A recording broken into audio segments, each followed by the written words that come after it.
Okay, so what is going on in Cuba? Because we are in a minute going to be talking about the Spanish-American War, and of course that all centers around this question of Cuba. So Spain controls Cuba. Do you remember the Monroe Doctrine? The United States has made it clear for a long time that we really don't want a continuation of Europe exerting any kind of control over the Western Hemisphere. Now, that's not because we're like, oh, the Cubans should have independence. It's because, oh, that's a little too close for comfort, Europe, stay away. This is our zone. This is our area. So this concerns the United States. Also, the Spanish are notorious for their inhumane treatment of the Cuban people. And there are a lot of people in the United States who see what's going on in Cuba and the calls for Cuban independence, and they sort of see themselves in these calls for independence. They're very sympathetic to this idea that the Cubans want and desire independence. There's also a new type of journalism that's emerged in the United States during this time period that historically we refer to as yellow journalism, where you would see the front page of these papers and they would have these just incredibly outlandish, oftentimes misleading, but definitely exaggerated headlines that had a very clear bias and perspective. And they were extremely anti-Spanish at this time. And so these yellow journalist headlines, there's a political cartoon up here. You see Hearst, William Randolph Hearst on the right, and Joseph Pulitzer on the left, pushing for war, saying it's enough.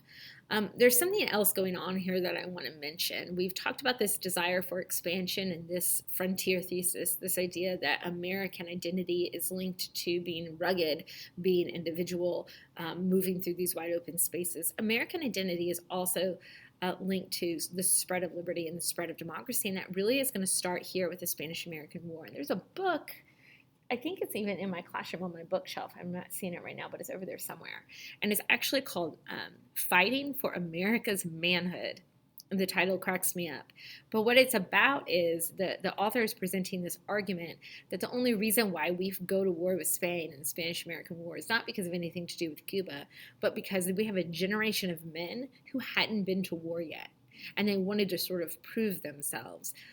They needed to take out some frustration and aggression. They needed an outlet for violence since the frontier was closed. And so, boom, the Spanish-American War is a very convenient opportunity for that. It's really fascinating. I don't know how much I buy it, but it's definitely really fascinating. In 1898, President McKinley will formally warn the Spanish to make peace with the Cubans agitating for independence or face consequences. Those consequences are a little bit vague, but face consequences. He also formally condemns the inhumane Spanish conduct. And I think I've got an image here. I may not have an image of, I don't have an image. But there are atrocities being perpetrated by the Spanish constantly in Cuba. And the Hearst and Randolph paper, or Hearst and Pulitzer papers, will publish these images of Spanish soldiers next to the skulls and piled bodies of Cuban independence fighters. Those are sort of the broad causes of the Spanish-American War. More specifically, we have a letter, the Delorme letter, which is written by a Spanish ambassador to a Spanish foreign minister. So it's written between two Spanish officials, but it's intercepted by Cubans. Now, the Cubans have a vested interest in getting the United States engaged because they are hoping that the United States will help them rid Cuba of the Spaniards. So the Cubans will turn that letter over to William Randolph Hearst. He will publish it. In the letter, the Spanish diplomats are calling McKinley weak, and they're calling him stupid. This is also sort of referenced in this idea of fighting for American manhood. We're not weak. We're not stupid. You call the president weak, you're calling all of us weak. There is also an event surrounding the USS Maine, which is an American ship, which explodes in the Havana harbor when McKinley says, to Spain, you better stop or there's going to be consequences. We start to send warships to the Havana harbor. And one of them is the USS Maine, and it explodes. Americans are killed. It's a very tragic situation. There's really not enough of an investigation, but it will later be revealed that the USS Maine probably exploded because of an internal problem, not because of any sort of sabotage, but because of yellow journalism. These are the headlines that you see. Destruction of the warship Maine was the work of the enemy. The Assistant Secretary, so Roosevelt, is convinced the explosion of the warship was not an accident, so blaming Spain. And there's a call going to war, a rallying cry, remember the Maine to hell with Spain. We also can't, not make mention of American imperialist ambitions really sort of coming to light here. What are we going to do with Cuba? Are we going to allow it to become independent after the Spanish-American War? Are we going to keep it? Are there any other Spanish possessions that we are hoping to go after? Let's see. The Secretary of War is a man named Teddy Roosevelt. When the fighting starts, Roosevelt will actually quit. He will resign his position because he wants to fight. He will also lead a group of soldiers during the Spanish-American War called the Rough Riders. Fun fact about Miss Siebold, the Rough Riders is also the name of my fantasy football team. But the Rough Riders will become war heroes. To be honest, though, they do some pretty reckless and ridiculous things. So the ones who survive are war heroes. But Roosevelt, for example, he leads a charge in a really well-known event up something called Kettle Hill into direct enemy fire. Many of the Rough Riders are killed. It's very stupid, but it looks heroic because they're charging up a hill, which they never should have been doing. So it's really one of the ways that Roosevelt becomes well known. Even the Secretary of State, a man named John Hay, will call the Spanish-American War a splendid little war because it's short. It's pretty short. It essentially ends in August, although there won't be official peace until December. So let's sort of talk about how the dominoes fall. Public opinion starts to turn sharply in favor of war after the USS Maine. Congress will quickly approve a $50 million spending package for the U.S. military to fight Spanish aggression in Cuba. In March of 1898, McKinley will broker a ceasefire between the Cubans and the Spanish, but Spain will quickly resume hostilities, and by April 25th of 1898, McKinley has asked for and received a declaration of war. So between April and August is when the fighting is really happening. The Teller Amendment will later be added to the U.S. Declaration of War, and it will say that the United States has no intention to permanently claim Cuba. And that's to satisfy a lot of the congressmen who don't have imperialist ambitions and who want to make it clear from the beginning that that's not the intention. We will occupy Cuba until 1902, for a couple years after the war, but we will not claim it permanently. Puerto Rico and the Philippines. So there's also a concern that during the fight for Cuba, the Spanish would stage attacks from other colonial possessions, from Puerto Rico and also from the Philippines. In 1900, the Foraker Act ends the U.S. military rule in Puerto Rico and also establishes a military government. Actually, let me back up real quick. So at the conclusion of the war, we are going to get the Philippines and we are going to get Puerto Rico. And we are going to be occupying both Cuba and Puerto Rico because we are concerned about Spain using the Philippines and Puerto Rico as a staging ground for fighting. So there is fighting in the Spanish-American War, both in the Cuban theater, also in Puerto Rico, and in the Philippines. So in 1900, the Foraker Act will formally end U.S. military rule in Puerto Rico, and it will establish a formal military government. The economy will quickly shift to a cash crop economy. This is really devastating for the Puerto Rican economy because instead of growing food for themselves to eat, they're now growing cash crops, which you can't eat, right? Can't eat just sugar. So it's going to create a continued reliance on imports, specifically a reliance on the United States. As far forward as 1917, the Jones-Shayforth Act will declare that Puerto Rico is a U.S. territory and Puerto Ricans are U.S. citizens, although Puerto Rico is not a state.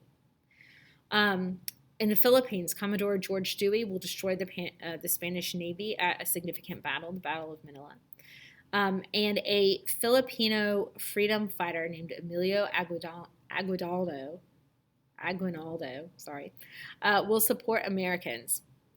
Now, he will join forces with the Americans to drive the Spanish out of the Philippines. But after the Spanish are driven out and the United States just stays, he will then turn his Filipino freedom fighters on the Americans, and there will be some clashes there.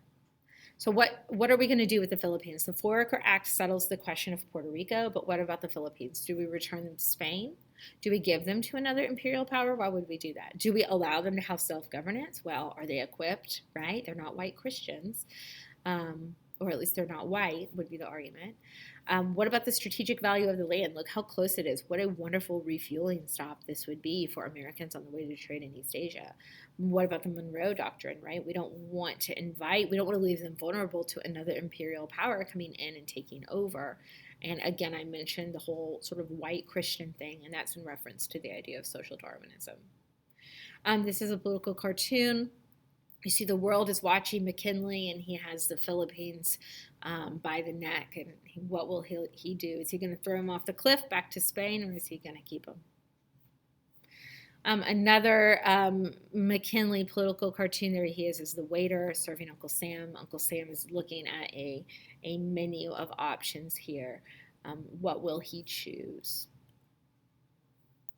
So the Treaty of Paris will end the Spanish-American War formally on December 10th of 1898. Cuba will be given independence. The U.S. will gain Puerto Rico and Guam. The U.S. will pay Spain $20 million for the Philippines, and this will all be approved in 1899. There is a really fierce debate over the ratification of the treaty, and here is where we want to talk about the anti-imperialists. So some politicians and well-known leaders in the United States are going to favor imperialism. Their arguments are to the right of that chart. Business opportunities. This is how we reinvigorate our nation. These are valuable territories. And then if you're anti-imperialist, a lot of times people believe it is immoral. Others fear that it's a very racist idea, but polluting the American population by introducing inferior Asian races. So don't think just because some people are anti-imperialist that they have all these lofty, goals here in terms of morality. They don't all. Industrial workers feared being undercut by the cheap labor, the immigrants that would then come in. Conservative and also establishing overseas empire might mean that you move your production elsewhere. Conservatives worried about the large standing army, right, and foreign entanglements, alliances, which Washington had warned against, and others feared unwelcome competition. So some well-known anti-imperialists are people like Mark Twain, Samuel Gompers, William Jennings Bryan, and even Andrew Carnegie. So here are some quotes about the treaty. This treaty will make us a vulgar, commonplace empire, controlling subject races and vassal states in which one class must forever rule and the other classes must forever obey. If the U.S. were to reject the treaty, suppose we reject the treaty, we continue the state of war, we repudiate the president, we are branded as a people incapable of taking rank as one of the greatest of the world powers. Providence has given the United States the duty of extending Christian civilization. We come as ministering angels, not despots. The treaty will eventually be ratified.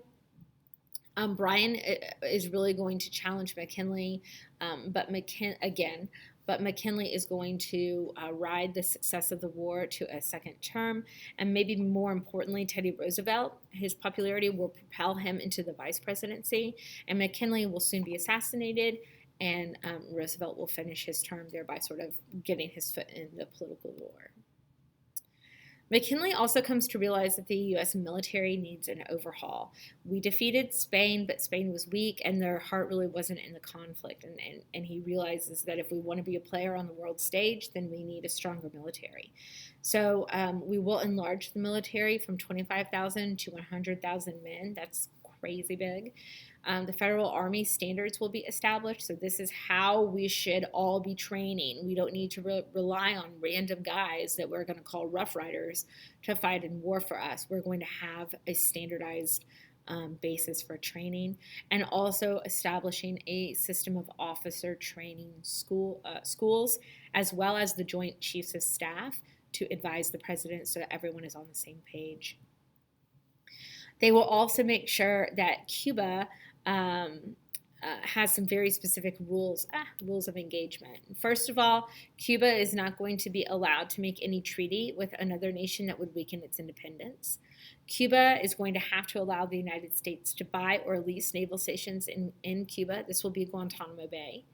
Cuba's debts have to be kept low to prevent foreign countries from landing troops to enforce payments. And finally, the United States would have the right to intervene to protect Cuban independence and to keep order. So even though we're not keeping Cuba, we're definitely keeping tabs on Cuba. Gaining the Philippines also means that the U.S. has even easier access to East Asia, which we will be talking about in part 3.